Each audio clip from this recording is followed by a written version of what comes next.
O transtorno por déficit de atenção e hiperatividade é o transtorno infantil mais pesquisado no Brasil e no mundo. Você sabe o que é?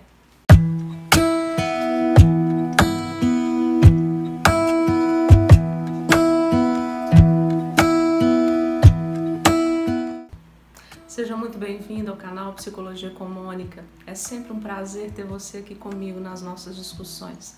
Hoje vamos pensar sobre transtorno por déficit de atenção e hiperatividade, ou mais conhecido como TDAH, ou no senso comum como a criança hiperativa.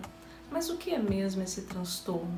Quais são suas características, sinais, sintomas, tratamento? Isso tudo é muito importante que você compreenda, porque nós temos aí vivenciado no Brasil um crescente de diagnósticos equivocados, de crianças que apresentam manifestações que são comuns à infância. Uma inquietação, o que nós vamos estar chamando aí da criança atentada, mas que são características de normalidade na infância. E muitos pais, às vezes até a escola também, na sua dificuldade em lidar com um volume grande de crianças, começam a fazer isso, a endereçar para consultórios aí de especialistas e diagnósticos são feitos sem que de fato criança, adolescente e adulto apresentem esse transtorno. Então vamos entender. A palavra transtorno ela já apresenta para a gente uma diferença significativa de doença. Então, o TDAH não é uma doença, portanto, não tem tratamento do ponto de vista de uma cura. Nós vamos dizer que o transtorno ele desorganiza, ele prejudica do ponto de vista mesmo das relações, da necessidade de adaptação que a criança vai ter que fazer, mas não é uma doença. Então é o primeiro ponto a ser considerado. É um transtorno que nós vamos dizer neurobiológico. Eu acrescentaria psicológico. Então é um transtorno que vai trazer todo um acometimento mesmo neurológico. Vão ter impactos aí em várias áreas. Do ponto de vista psíquico, a gente vai destacar as questões cognitivas, do ponto de vista social, porque a criança ela pode começar a ter dificuldades mesmo na interação, nas relações que ela precisa estabelecer.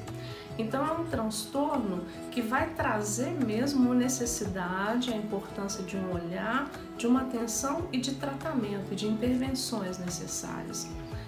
Vamos pensar um pouquinho sobre em quem que esse transtorno se apresenta mais. As estatísticas aí das pesquisas realizadas no Brasil e no mundo, eles estabelecem que de 3 a 5%, e essa estatística tem aumentado, está chegando a 6% de crianças no Brasil e no mundo vão apresentar o TDAH. 3%, de 3 a 5%. Então isso quer dizer que numa sala de aula de 20 alunos, pelo menos um vai ter o transtorno. A prevalência ela é maior em meninos do que em meninas, é 2 por 1, então a chance é o dobro de que meninos apresentem o TDAH. Quais seriam os fatores que interferem? Ou vamos pensar um pouquinho, o que causa esse transtorno?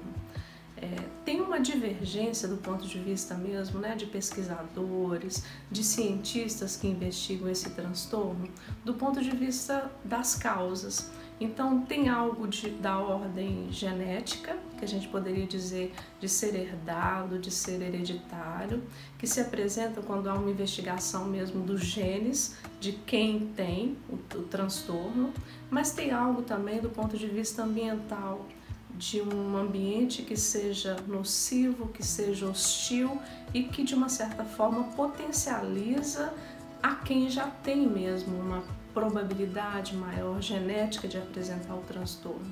Então, nós vamos dizer que o TDAH ele é multifatorial ou multicausal. Então, tem causas aí que são dessa ordem, de uma herança genética, mas de um ambiente também. Mas não tem uma clareza e uma definição de que seja isso que vai causar. Para que você tenha um exemplo, então as crianças de baixo peso, elas têm uma probabilidade maior de apresentar TDAH. mas não significa que toda criança de baixo peso vai apresentar o transtorno. As questões ligadas a álcool e drogas durante a gestação aumentam a probabilidade, mas são achados que vão apresentando para a gente a complexidade que é pensar nas causas. Até esse momento, nós vamos então trabalhar com várias causas, elas vão se apresentar aí no transtorno por déficit de atenção e hiperatividade. Quais são os sinais e sintomas? Como é que nós podemos aí dizer que uma criança ela apresenta? Eu penso que o ponto mais importante é chamar a atenção para quem são os profissionais que devem fazer esse diagnóstico. Então nós vamos ter aí os neuropediatras, os psiquiatras tradicionais, né, na avaliação, diagnóstico e consequentemente tratamento, mas que sejam psiquiatras infantis, isso é importante. Os neuropsicólogos, né, então é importante, como o transtorno ele tem essa base neurológica, é importante que os profissionais da psicologia que tratem o TDAH, eles de fato tenham mesmo uma especialização e um trânsito aí na neurociência, né, que tem feito descobertas, que tem feito aí apontamentos que são significativos. Então esses seriam os profissionais. Quais seriam os sinais e sintomas que alertariam mesmo, né, para que uma criança pode ou não ter esse transtorno? Na maioria das vezes, os sinais e sintomas eles se apresentam bem cedo, nos primeiros anos de vida, mas é mais comum que o diagnóstico ele aconteça nos anos escolares, porque quando a criança entra para a escola, toda a exigência mesmo de alfabetização, de acesso à matemática, vão fazer com que essa criança apresente as suas dificuldades nesse campo. Então é muito comum acontecer na idade escolar o diagnóstico. Então os sinais e os sintomas são dessa ordem. Então, como o próprio transtorno ele diz, né? Transtorno por déficit de atenção e hiperatividade. Então, como a gente vai dizer que a atenção ela tem uma disfunção, então essas crianças elas são desatentas, elas não prestam atenção, não mantêm o foco. Às vezes algo muito sutil tira completamente a atenção de uma criança, então ela não vai prestar atenção num filme até o final, ela não vai participar de uma brincadeira toda, ela vai ter dificuldades em ouvir o outro porque a sua atenção está comprometida. E ao mesmo tempo a gente ainda vai ter sintomas da hiperatividade, ou seja, de um excesso de atividade, de uma impulsividade.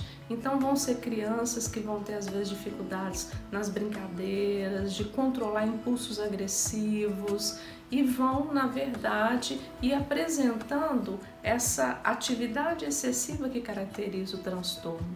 Então esses seriam os sintomas maiores. Nós chamamos a atenção para que uma criança, para ser diagnosticada com TDAH, ela precisa apresentar esse conjunto mesmo de sintomas em pelo menos duas áreas. Não dá para a gente dizer que uma criança tem o transtorno se ela apresenta os sintomas só na escola, e não em casa, e não nos ambientes de lazer. Né? E vice-versa, não dá para a gente dizer que essa criança que apresenta as questões e sintomas em casa, isso seja o suficiente para um diagnóstico. Não é, e é importante você entender por que não. Né? Tem fatores, como é um transtorno multicausal, tem vários fatores que podem trazer mesmo essa desorganização à infância. Então, o processo de separação dos pais, né, vamos pensar aí nas questões da violência doméstica, isso tudo pode fazer com que essa criança, no ambiente familiar, apresente vários desses sintomas que eu acabei de dizer. Então, esses sintomas, eles precisam estar em pelo menos 2 ambientes e eles precisam de uma frequência e de uma regularidade de no mínimo 6 meses. Então, só assim é que é possível fazer um diagnóstico. Quais são os tratamentos, o que hoje tem sido oferecido a crianças, adolescentes e adultos com o transtorno? Os tratamentos eles vão da farmacologia, na importância da entrada de um medicamento. Então, se realmente essas crianças têm dificuldades do ponto de vista neurológico, se tem uma agitação que compromete as funções, que compromete as tarefas, a medicação ela vai fazer toda essa organização necessária. Mas não é só o medicamento. Se essas crianças estão aí com dificuldades nas relações, dificuldades na autoestima, dificuldades às vezes nas relações até familiares, a psicoterapia, a oferta da psicologia, ela também é muito importante.